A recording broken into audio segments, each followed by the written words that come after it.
Welcome back to Often Wrong. In today's episode, we are talking about cancel culture, and it's a really important one. Excuse me. Sorry, I have to pause you there. This just in. I think Claire has just been canceled. Yeah, turns out she's been driving a Tesla this whole time. So we're going to unpack that. We're going to find out what happens when someone is digitally exiled. And Claire can let us know how that feels. Let's get into it. Hey listeners, thank you so much for joining us again for this episode of Often Wrong. If you are enjoying how this season is rolling out, you can engage further by liking, subscribing, leaving a comment on wherever you listen to your podcast or on our website at carrotimpact.com/oftenwrong. From all of us at Often Wrong, thank you so much, and let's get back into the show. Hi, everybody. Welcome back to Often Wrong, where we ask the tough questions, get into the messy answers, and we never let the fear of being wrong stop us from figuring things out. So I'm Lisa Nwankwo. And I'm Claire Cornetta. And today we're talking about cancel culture, where it came from, how it blew up in our cultural lexicon, and why it's become such a defining force in public life. Is it accountability? Is it just digital exile? And what does it really mean when we say someone is canceled?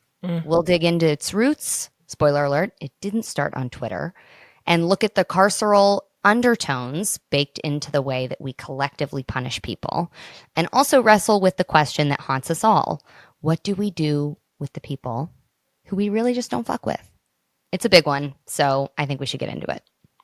Great questions to start us off. I think we can start, as we usually do, with the definition of the thing that we're talking about. So this one's kind of hard. I pulled different definitions. There's not like a official definition of what cancel culture is. And also a big thing that you and I were talking about as we were preparing for this episode is that people call everything cancel culture, and not all of them are the same thing. Yep. So for the purposes of what we're talking about today, we are talking about just this modern form of social and cultural boycott where individuals, brands, public figures face widespread disapproval, often on social media, usually fueled by social media, and due to perceived harmful actions, statements, or beliefs. So while canceling could be, in theory, a tool for accountability, it also raises some really important debates about free speech, due process, and the permanence of public shaming.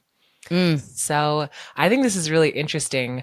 I didn't actually know this. It makes a ton of sense. But where cancel culture came from Black American culture. And a lot of people date As it most back. things. Yeah, date back as to Black most culture. things do. And it's so funny because, it definitely came into popularity on Black Twitter with internet callouts. And some people connect it to Nino Brown in New Jack City, where he says, "Cancel that bitch." So that got popularized through reality TV, through hip hop, social media activism. And it initially was just a way to reject harmful individuals or systems. But as many things that get coined or started by allegedly Black Americans, when it gets taken up by the rest of the world, it can sometimes become something else. And that is what I think we're seeing a little bit of. And I don't think that we're going to answer the question on this episode today of if cancel culture is good or if it also should be canceled. But I think there's a lot of stuff we can bring up about it. I also think one big thing that came up when realizing that it kind of is rooted in Black American culture is realizing how this thing where a lot of activism from Black communities is about anti-capitalism, anti-carceral behaviors, but cancel culture in itself shares a little bit with culture, with carceral concepts. So I think that's really interesting. It makes it really layered. And it can just cause a lot of judgment without due process, a focus on punishment over rehabilitation, and really gives this idea that once you're canceled, you're irredeemable. So I think this contradiction is why this conversation is so tricky. It started as a way to challenge power, but in some cases, it seems to just be another way to exert power. So yeah, I want to see what we think. Does cancel culture offer real justice, or is this just digital prison? Yeah. Oh my gosh. Well said. And I want to just pull out one of the things that you said, which I feel like this could be its own episode about the things that we've taken from various social justice movements or just Black culture that are misappropriated and misinterpreted, and then like massive disservice is done. We've discussed this in the context of defund the police. We've discussed this in the context of wokeness, the Mm. term wokeness, and cancel Even culture. DEI, yeah. Yeah, DEI, 100%. And it just, to me, reinforces the idea that society, and I'll blame media mostly, is not ready to engage in a complex way. And maybe it's not that they're not ready, it's maybe that they're unwilling to engage in a complex way with ideas that they are not able to just go a step further and go a layer deeper and say, what's this? What's the intention behind this? Like, can we understand it a little bit better instead of just taking it at face value when it's become skewed and now it's this entirely different thing? So, like, as that way of holding, you know, power accountable, speaking truth to power, what a beautiful thing to be able to do. Now, where we are with cancel culture is crazy. Like, it's a, like you said, it's so layered. There are so many facets to it, and I think it's really tricky. It's really Yeah, and I tricky. think also another thing I keep seeing too is like bad actors who are intentionally doing bad things, who will Hmm. then weaponize the term cancel culture and they'll be like, oh, well, cancel culture, you can't do anything anymore. You can't tell any jokes anymore. And it's like, I guess it's, but like that, because so I think like we're having this conversation about like, is this useful? But it's Yeah, not the same conversation as saying like, oh, everyone's canceling everything. It's not as simple as that. And no, it, I think components of it make a ton of sense, but then other parts of it may be causing harm or kind of just regenerating the harms that we don't want or that we're trying to cancel. absolutely. I think now would be a good moment to give one of those examples of what cancel culture is not Mm, and what we're not talking about. yeah. And I would like to bring up the Me Too movement, Hmm. because I think that in the public lexicon, obviously, like on Twitter, how things kind of spiraled with, people's racist tweets from 2009 coming to the surface at various times, ultimately Which, side convenient note, if you times. had Twitter in 2009, please go back and delete your tweets. Just like preemptively get rid of Just them. preemptively, yeah, because also in 2009, I was 12 years old, so I don't think I was even allowed on the Oh. internet. But like, just go back and delete them.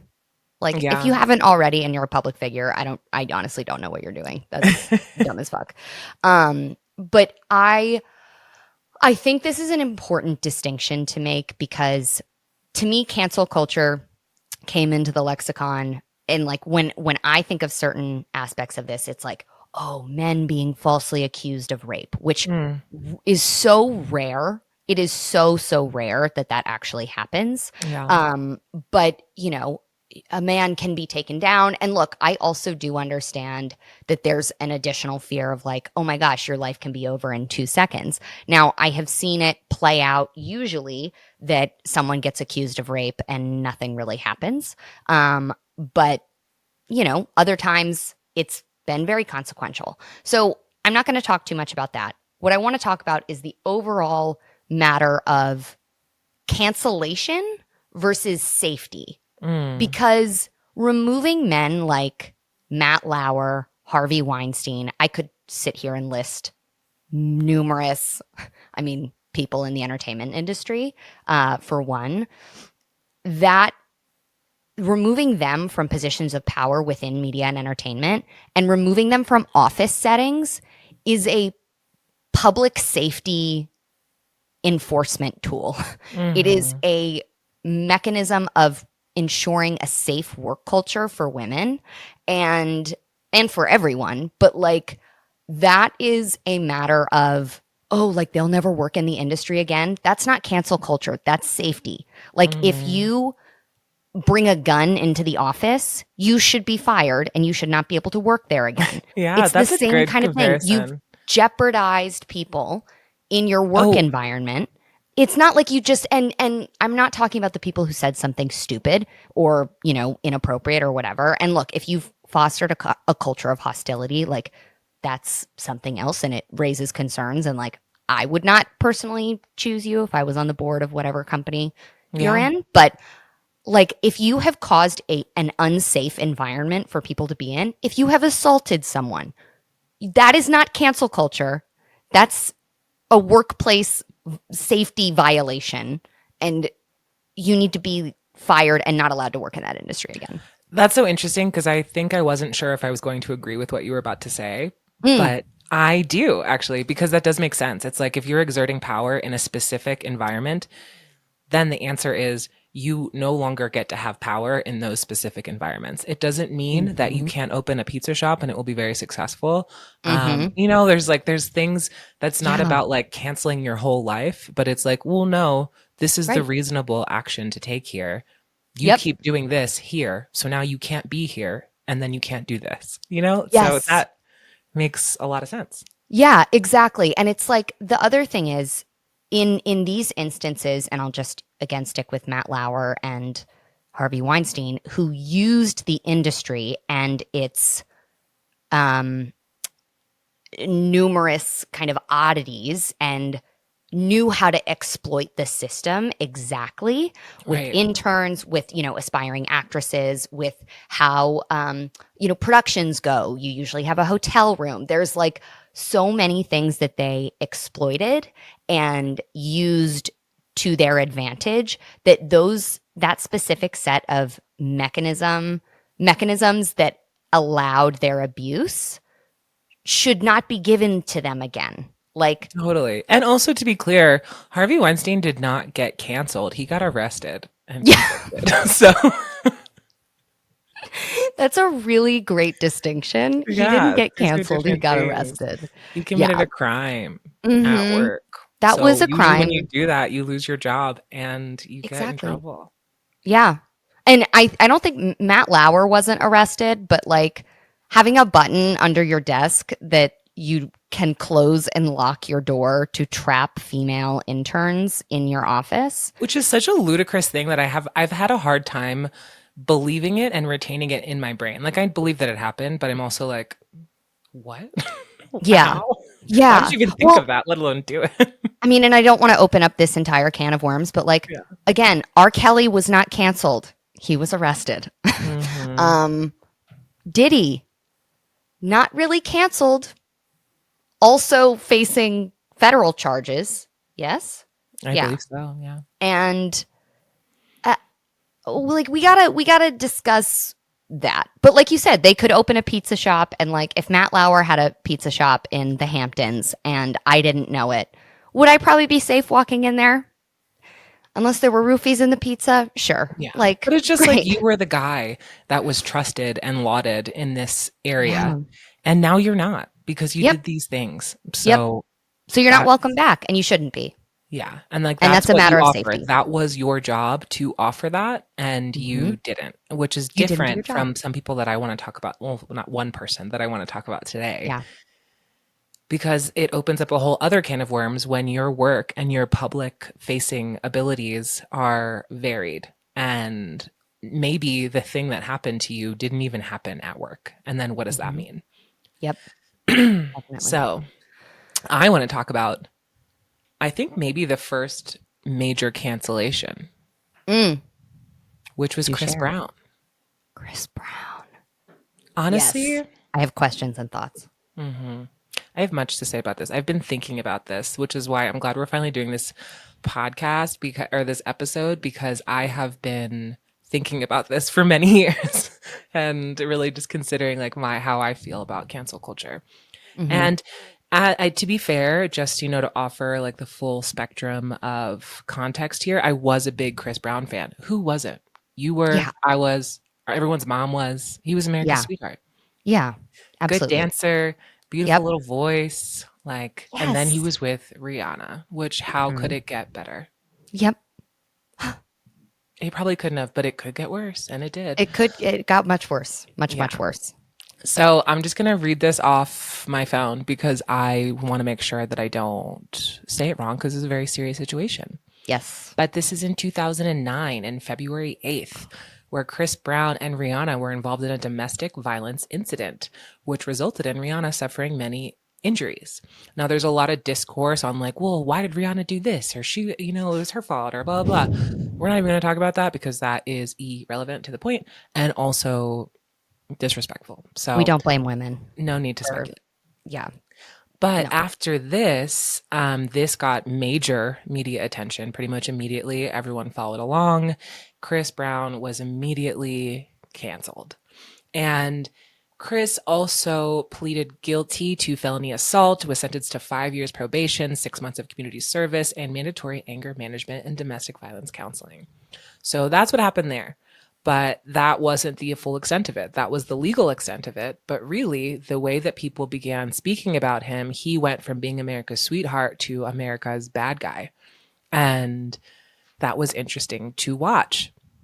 Chris, his music wasn't played on radios anymore. He was dropped from like brand deals. I think it was with Doublemint Gum. He just lost a lot of things. But Mhm. the interesting thing is that he wasn't canceled internationally. It was mostly in Oh. the US. Like in overseas, he continued to be very popular.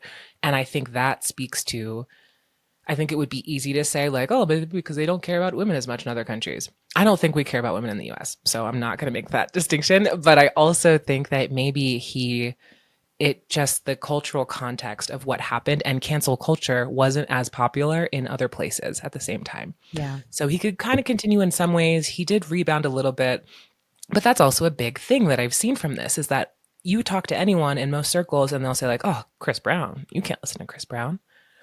But someone's lying because he is still popular. He is still topping charts. He is still selling out tours. Yeah. So it's like And he came back on the scene hard. yeah, it's Like, like I don't more know of a when that was, but yeah. all But of a he's not sudden being his interviewed. He's not on the radio. He's not on the red carpet, but he's out there. So it's kind of like a Oh, weird he's thing. not? No, I don't. You Because never see anything. he's a feature on like Every song. 60% of songs that I Yeah. listen to. But that's the And crazy thing because it feels like fake because we're all like, it's like a virtue signal to be like, oh, no, Chris Brown? Absolutely yeah. not. But it's like, Yeah. some of you are lying. Yeah. And that's a weird thing. And this is just about you and not really about the issue. And Mhm. okay, then the final thing before we can like really give some takes on this is Rihanna on Oprah in, I forget what year it was in, but she made a statement. She was talking about the Recent. whole thing. Yes. Yes. And she said that it's a weird, confusing space to be in. Because as angry as I was, as angry and hurt and betrayed, I just felt he made that mistake because he needed help. And now who's going to help him? And Mm. I think about that all of the time. As a person who loves people I'm surrounded by, knows that they're problematic, knows that they have things that they need to work out, it's like when you get into that position and you are not, and you have caused harm to someone, no one is asking, are you okay? Have you been harmed? Yeah. And that seems like they don't deserve that. They caused this like horrific thing to happen, but it's also like they are still people. And if you just shut it down, now what? What are they going to do now? Mm. Mhm. So I think he's a really good example for talking about cancel culture. It brings up a lot of things, This but is I want to so stop there. interesting. Yeah. It really does. It brings up a lot. It brings up I mean, that's a whole, again, huge thing that is not separate from this at all, but the cycle of abuse. Like most abusers were abused. Mhm. Statistically, that is very likely. And I don't know anything about, I'll preface that with I have nothing about, no information on how he grew up or, what that looks like. But I I, mean, I know, I do. And I know that oh, he did experience abuse and okay. experience domestic abuse with his mother as a child. Okay. Thank you. So abusees are at risk of abusing other people. Now, the cycle of abuse is never an excuse. it's never okay to take your trauma out on another person. It's never okay to wield that. But again, we can hold all the things and say, I understand why this happened. And I understand that this was statistically likely to happen. And even if you are inflicting harm on others, you deserve help. I mean, that's I'm not who would I be to deny help to somebody? Again, if we're talking about the carceral effects and if also if you've never heard the word carceral, we're referring to incarcerated and the prison system and what that looks like. But I think again, it's like it's not restorative justice. It's not reparative justice. And that's on a personal level. Our prison systems is a whole other Yes. episode. But But also it's like even if you are thinking about it carcerally and you're like, okay, yeah, well the only way to end this cycle is if you go to jail forever. You can never continue this harm forward. yeah, But carceral activities also cause harm. What about yeah. the families of these people? What about, what is the effect going to be? There it's not going to exist in a vacuum. It's like, oh, locked up, all done. That's not how it works. Yep. Yep. Okay, let me ask this though, because we made a point to say he wasn't canceled, he was arrested about several other men. Um, he was arrested and did commit a crime and did do something really heinous. Now, this was in a domestic setting, which again, like I think it's difficult to translate. Now, I don't know if anyone who has worked professionally with Chris Brown felt at risk or, ever was at risk in a professional setting. Domestic incidents, are a not a separate thing, but like it's a much more common thing to experience abuse in a domestic setting than it is in a professional setting, or like a public setting, that kind of thing. So I do wonder how that fits in. What are your thoughts on that? How that fits into what? How that fits in, like, to this narrative about Chris, like, was this a cancellation or was this like removing someone who was causing harm from places where he could cause harm? But that's not really what happened. That's not what Like, happened. Yeah. that's not And what happened. actually, So is there that how have we're defining been cancellation? I It's mean, I think the point is that you can and you can't. We can narrow it down to what we're talking about, but it's applied so broadly that it is hard to say. Because, for mhm. example, what happened with Chris was a domestic incident. He's had several since. It didn't end. Oh, There have been articles about like girlfriends that he's had, girls he's hooked up with, things that have happened since then. oh So no. I feel like that in itself, and another reason why I wanted to use this as an example, is that it has continued. And he isn't Oh no. canceled, but he is in our minds, but not in real life. Yeah. And nothing has been repaired. Ugh. And also, on top of it, it's like if we're looking at harm, this isn't harm reduction, really, because even in this instance with Rihanna, she is saying, this man needs help. And I don't Yeah. want people to overblow this and make this into a cancel time when he needs Yeah. help. When he So needs help. even the victim of this said this. And Yeah. so it wasn't focused on what does she need? What does she want from this situation? It was a virtue signal Yep. of being like, no, we don't like that. We don't like him. Oh, But I how will listen to him interesting. silently in my home. Yeah.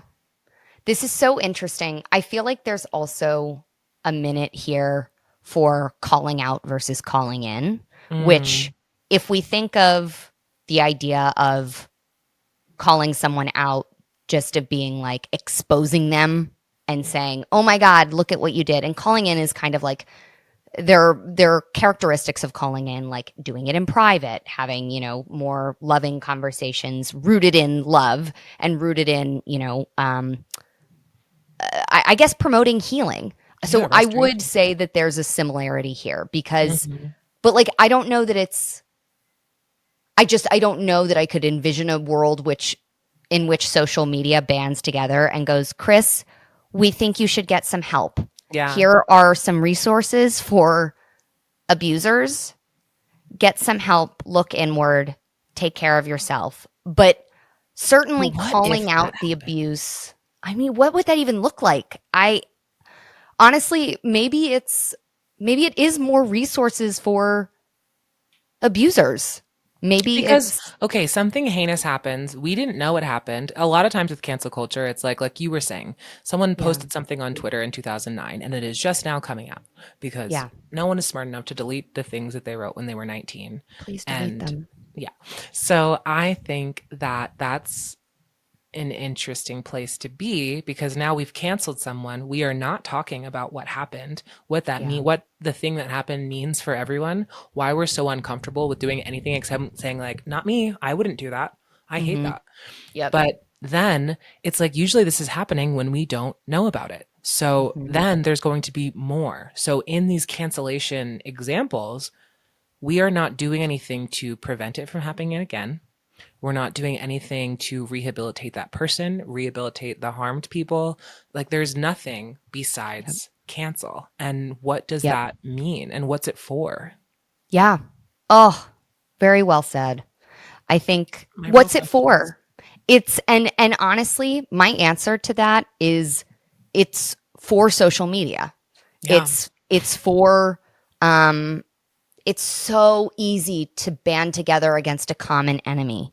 Like, you know what I always think of, which I don't even there was never a time in which I was actually active on Twitter, but I remember like the hashtag so and so is over party. I don't Yes. remember what era that was, Yes, I but forgot about that. sometimes I'll say that in my head.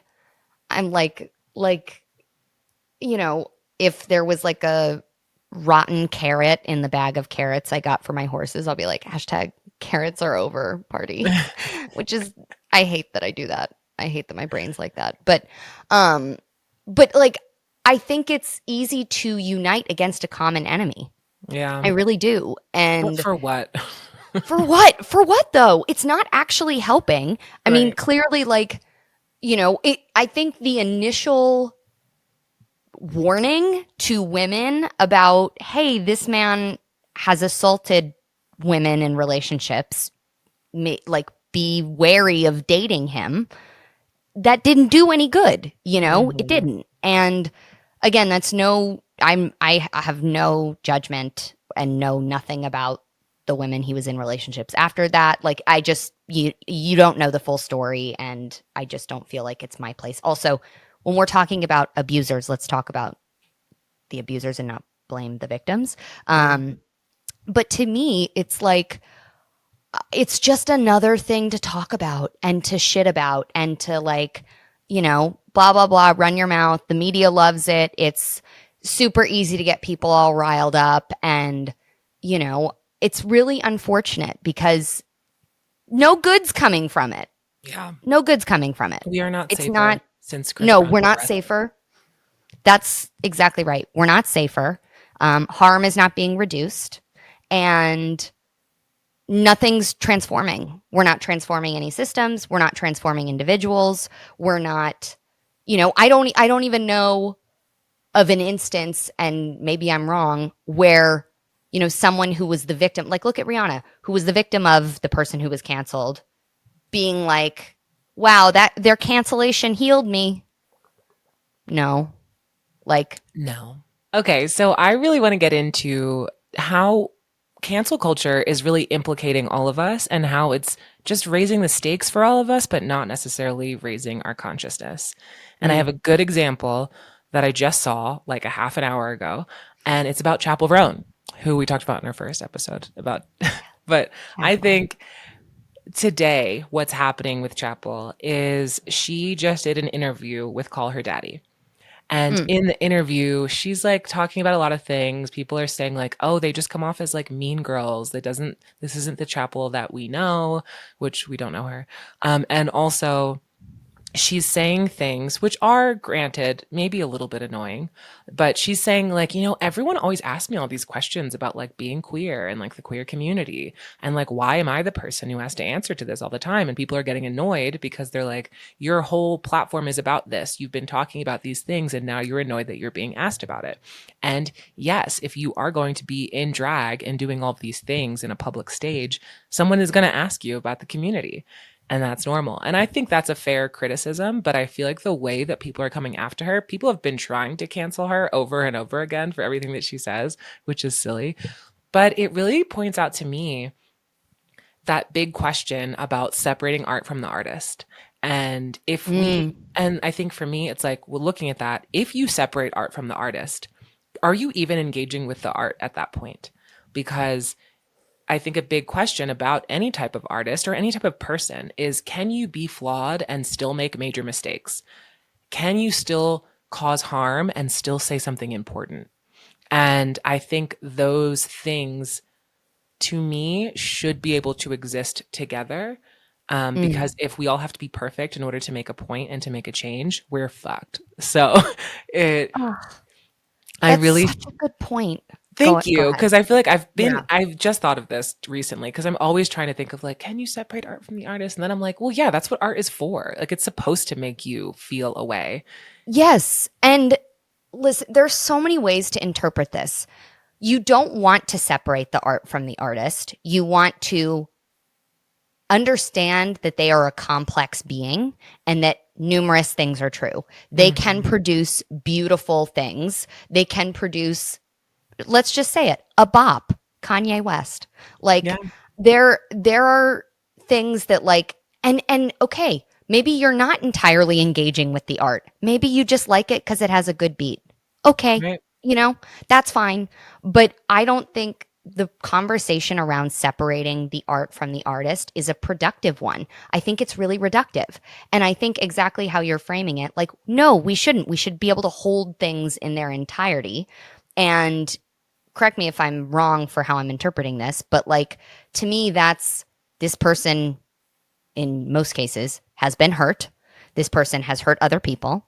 And, in the case of, let's say, Michael Jackson, um, I personally don't really listen to his music anymore. Not that I was ever like a huge Michael Jackson, like had him on every playlist, nothing like that.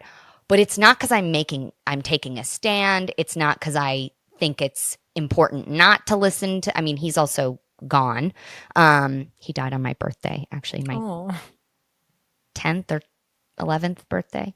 Um, it was very sad. I was like, Michael Jackson died today. And we're like, oh, happy birthday, you sad little weird child. Um, but he is someone who experienced horrific childhood abuse yeah. and also inflicted abuse on others. Um, it is, for me, I just feel a little icky. Like, I don't, and that's why I'm kind of like even listening to the Jackson 5, it just makes me sad because I know where he was when he was a little baby. And that just makes me sad. But listening to adult Michael Jackson, it makes me not want to engage with the art because I know the pain there. And so I don't Okay. connect with it in the same way. Now, if Billie Jean comes on and I'm like, oh, fuck What are you yeah. gonna do? Like, Yeah. what are you going to do?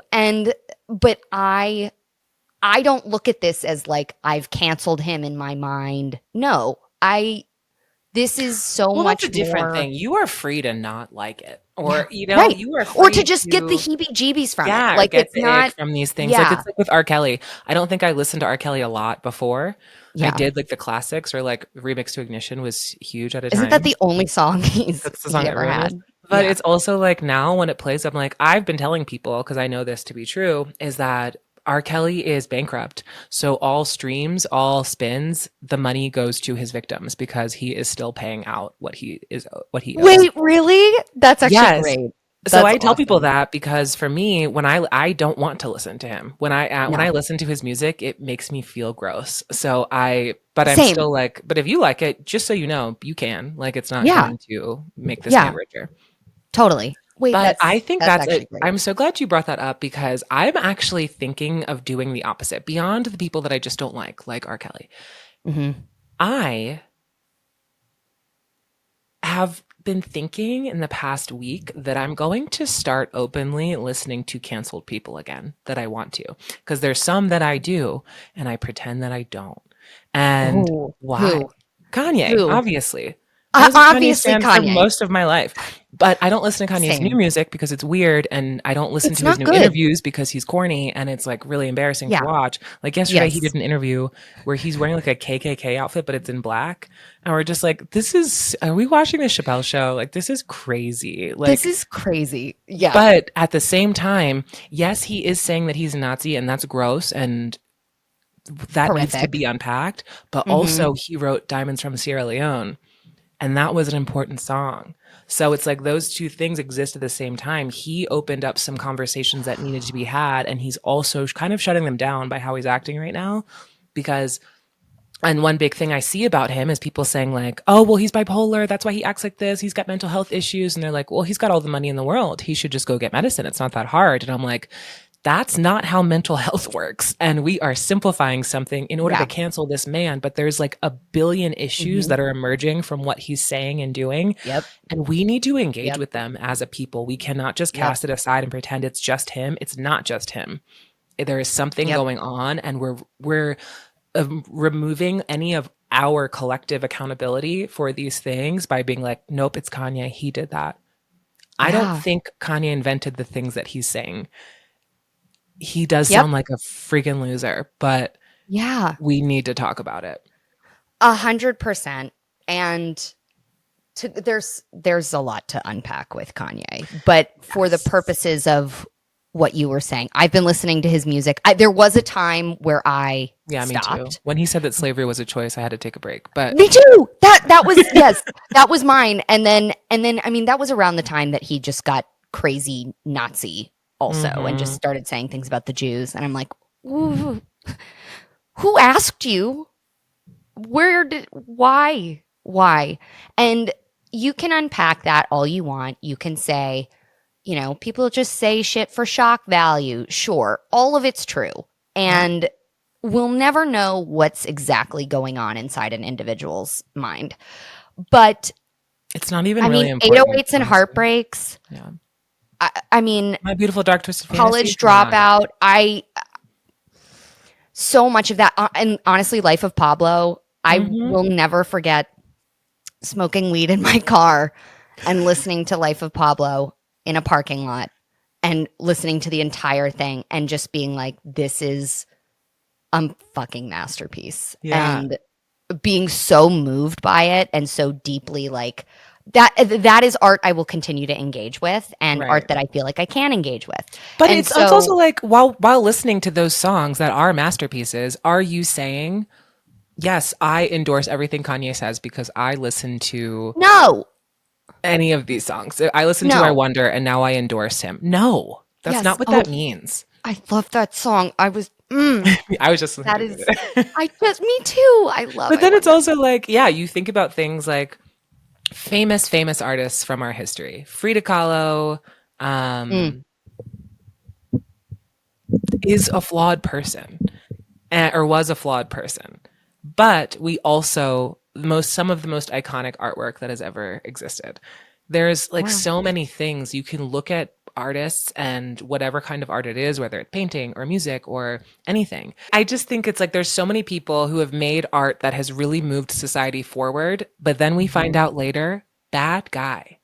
And what mhm. does that mean? Can we take Yep. it back? Can we take back the advancements that we made as a people because we don't like him anymore? Yeah. Or what does it mean? Or can we use this as the next Yeah. level to the movement of the pieces that they made? Yeah. I wonder what it means to find your Exactly. dream. I wonder if you know what it means. Yeah, I Um, wonder if you know what it means. but I also think, okay, Oh. so another one hot take about something that's being canceled right now, someone that's being canceled and all the things he's associated with are Mm. being canceled. Mhm. Teslas. Ooh. Yep. Yep. And we've got Claire here. Claire's a good person, but Claire, what kind of car do you drive? Um, I drive a 2020 Model Y, Tesla Model Y. Wow. How does that feel? 2020.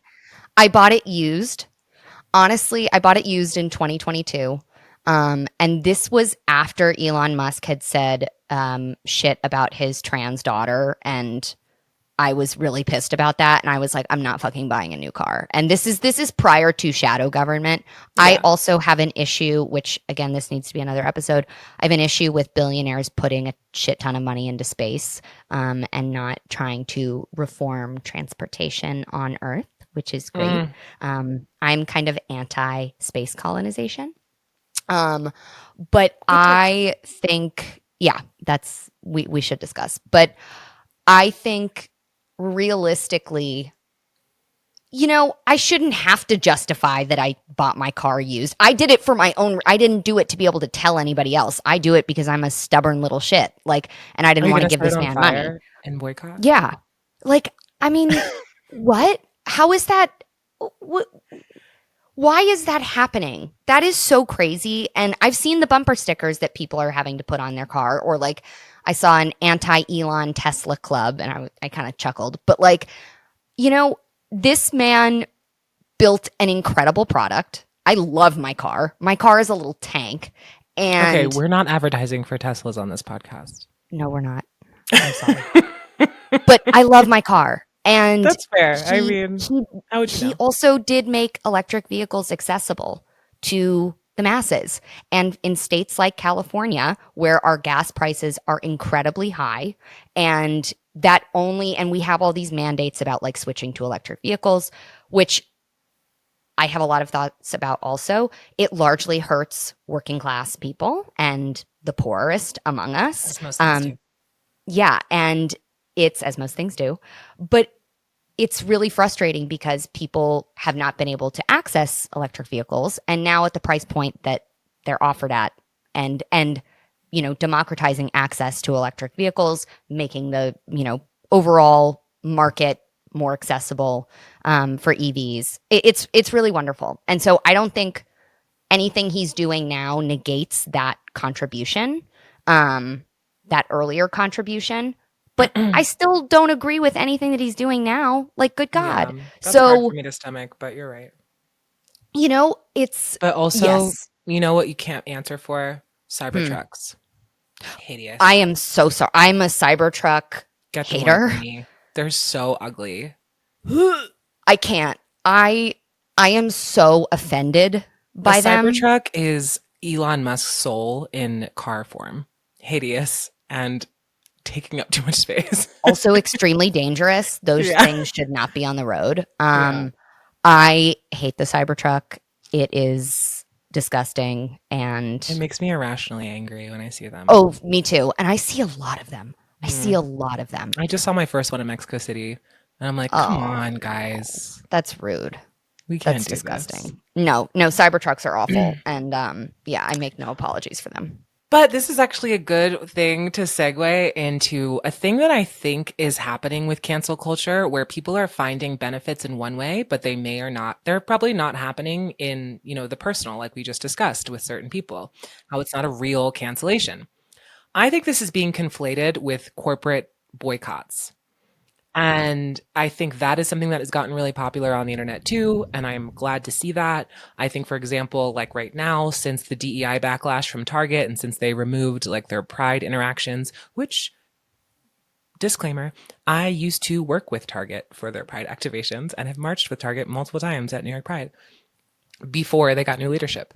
But you're boycotting Target, it's working. They have lost 12.4 billion in market value since February because of these boycotts. So they work. You're putting your money where your mouth is. You are really making a stand and forcing corporations to change their minds. That is a thing that works. It has worked in movements around the world for many decades. Yep. But when you start doing it to people, the same effect is not happening. And it really just kind of, blurs the line, because I think it blurs lines of accountability because you're never fixing the problem. And then people who are struggling for people who are struggling to define what carceral punishment is and struggling to define how they want to fight back against carceral punishment and capitalism are using cancel culture against individuals to punish each other with capitalism as a weapon. Mm-hmm. And sometimes it's like different to talk about this. It is different and the same to talk about this in association with Chris Brown. But Yeah. people are also doing it. Like you could tweet something. I don't know if people still do that. I haven't been on Twitter in a long time. But you can tweet something. Everyone can get mad at you, find out where you work, call your boss, and get you fired. Yep. And now what? It feels Yeah. good. I know it does feel good. I've probably participated in this over the years. But why? Yeah. It's Yeah. because For there's like what? we can't, I feel, maybe it's like we feel like the problem is so big, we can't fix it. And the only thing that will give you satisfaction is seeing the downfall of someone who did this. But Yeah. is that good enough? Mm. I mean, no, it's not, I don't think right? so either. It's not. Another example I can bring up is from the canceled podcast with Tana Mongeau and I forget her name. And I'm not doing this rudely. I just genuinely forget her name. But her co-host, Brooke. Her co-host, Brooke. I don't know who these people are. Okay, so this happened a couple of months ago, and it was very big on all social media platforms about Mm-hmm. how Brooke had tweeted these kind of racist things, or pretty racist things. They were not good. But it also was just like a weird situation to watch unfold because Brooke keeps apologizing on the internet. She writes a iOS Notes app apology that she publishes on her social media. And everyone's like, nope, this is not how you apologize. It's a bad apology. You suck and you're racist. This is terrible. Yeah. And then she's like, okay. Then she goes back and she writes another apology. And everyone's like, nope, it's better. But no, you're a piece of shit. We hate this. And you're racist. And she's like, oh my God, guys, please. And then she like keeps like trying to apologize. And I'm watching it and I'm like, this is ridiculous because yeah, she is dead wrong. It's not a good look. However, we are spending all of our time talking about how you write an apology instead of having Yeah. this conversation about what happened and why Yeah. she was wrong. Honestly, I could see a future where someone gets canceled and comes on our podcast and we can just unpack and be like, all right, well, here's where you're wrong. Here's some research. Let's dig into Yes. it. I would It's not love that. about your apology doesn't even matter. It doesn't change No. anything. It's just, do you get it? Do you see why this is a problem? And what are we going to Yes. do now? And can we Yes. model that for everyone? Because the apologies, it's like they're about PR and they're not about understanding what actually went wrong. And it's a waste of time. 100%. 100%.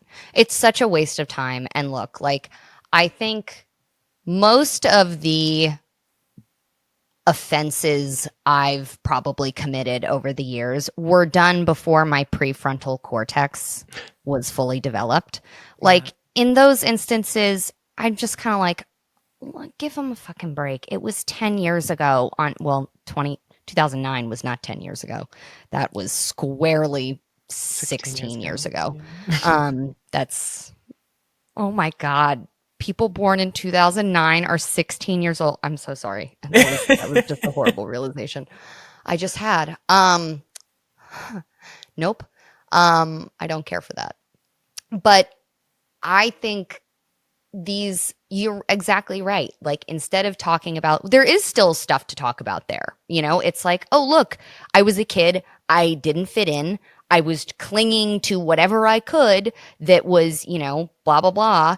And it made me feel blah, blah, blah. It, you know, I got a laugh out of it or, you know, whatever the fuck it was. Like, I'm just, you know, spitballing here. But I think it's a really important conversation to have, because how do we do better for our kids? How do we, you know, raise them better? How do we, you know, have more loving, you know, discourse generally, and that don't lead to ranting about other people or tearing other people down on the internet, you know? Like, I mean, my mom raised me to be kind, and that's just what I try to do. You know, that's so I think try not that's to. such a great point, like just talking about yourself. And because I think about this about me, I'm like, God knows which one of my thoughts are cancelable. I'm unfortunately I'm on a podcast. So it'll probably come out and I'm nervous. I hope that's nothing. I'm trying really hard to have really good opinions about things and really hold people up. But you never know because we are all cancelable at any given moment, depending on how the wind blows, how society has changed, the other big topic in, in the ether at any given moment. Yeah. And I think it just stops us all from having real conversations too about and being wrong, which Yeah. I think it kind of birthed this podcast where it's like, it's okay. Like, I don't want to say something that's cancelable. I don't want to say something that's going to hurt someone's feelings, but how am I going to know until I say it? Or like, Yeah. like I can think about things as long as I want, but it's only in my own little brain. We got to talk Yeah. about it. And I think by doing this, by continuing cancel culture the way that it is online and pointing to a person and attacking a person instead of a concept, we are avoiding major truths about society. We are saying Absolutely. this is bad, but we're not having a dialogue about the before it happened, the during it happened, and the after it happened, Yep. which turns this into a single issue. The issue is that Chris Brown physically assaulted Rihanna. It is also that this is an abused black boy who lived in the world. Mhm. The truth is that also people needed help here. And who needed help? Both of them. And Yep. I think we shut down a conversation that is really necessary. And it's like kind of, yeah, just making things so cut and dry, black and white, so binary, where it's like, Yep. no, you're wrong. I'm right Yep. because I said you're wrong. And that immediately makes me a better person because I have told you that you are wrong. Yep. Yep. Absolutely. Oh man, it's also we're losing discourse on that end of things, right? We're not actually able to talk about the real things because we're too busy talking about the person who fucked up because it's the easier thing, it's the splashier thing, it's the more exciting thing to talk about. Who said what, whose tweets were bad, who did blackface in college, which I just I I can't have with that multiple one. friends who didn't do blackface but dressed up as different ethnicities for Halloween. Yeah, I don't think I ever did. Oh, well, no, I mean, I did try to cornrow my hair, you know this story. To dress as Riff Raff for Halloween when I was a sophomore in college. And it was my dream Halloween costume and half of my hair ended up getting ripped out, but I did like 6 French braids. It was hysterical. I don't think there's a world in which that actually would have been offensive, because I looked so insane. At Jody High Roller. Love you, man. Love you, Riff Raff. But yeah, back to the more serious note. We're losing the discourse around the actual things. It's much easier to go after the people who have been canceled. And not only are we losing discourse on that end, but we're also losing it on the front end because people are scared of being canceled. So they're scared of being canceled in their social circles. They're scared of being canceled, if they have any kind of following or whatever. And it's such a shame because it prevents people from actually having real conversations. And And so, yeah, we're losing big recipes that way because people are sitting here thinking that you have to be the expert, you have to be perfect to say or do anything, especially professionally. And it's yep, like my wife, for example, is starting a Substack about publishing and developmental editing and writing, and it's so good. And I'm so excited for it yeah, to be out in the world.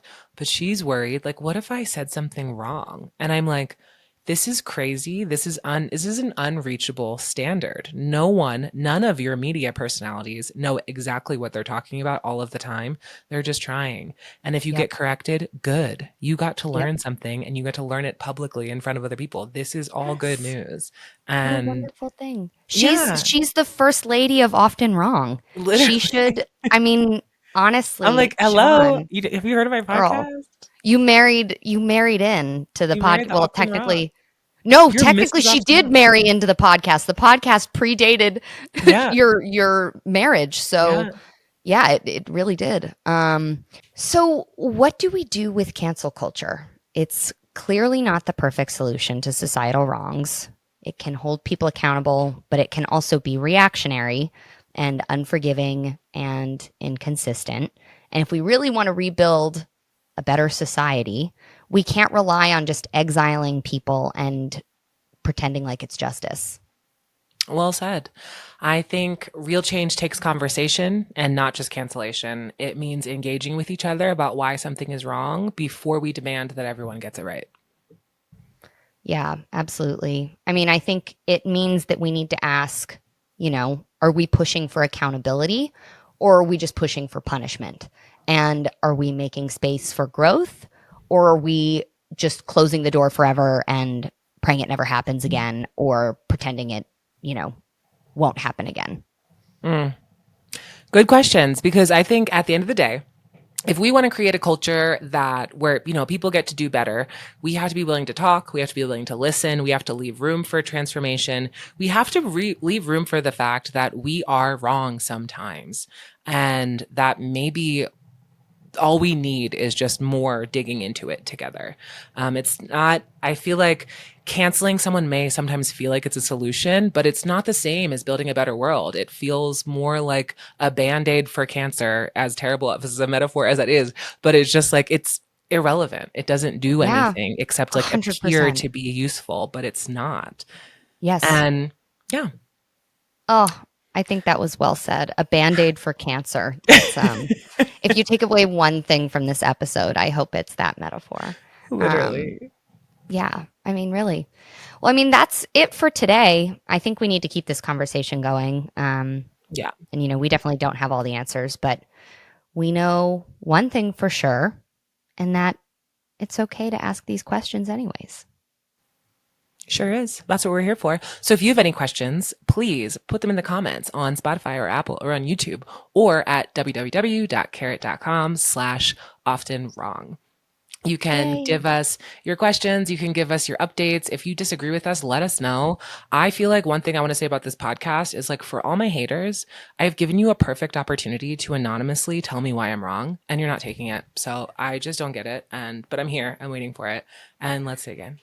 Yeah, let's dig in. Lisa's haters can message me personally if they want Yeah, to. totally. I don't know how you would find my contact information because I don't have social media, but you can. You can try.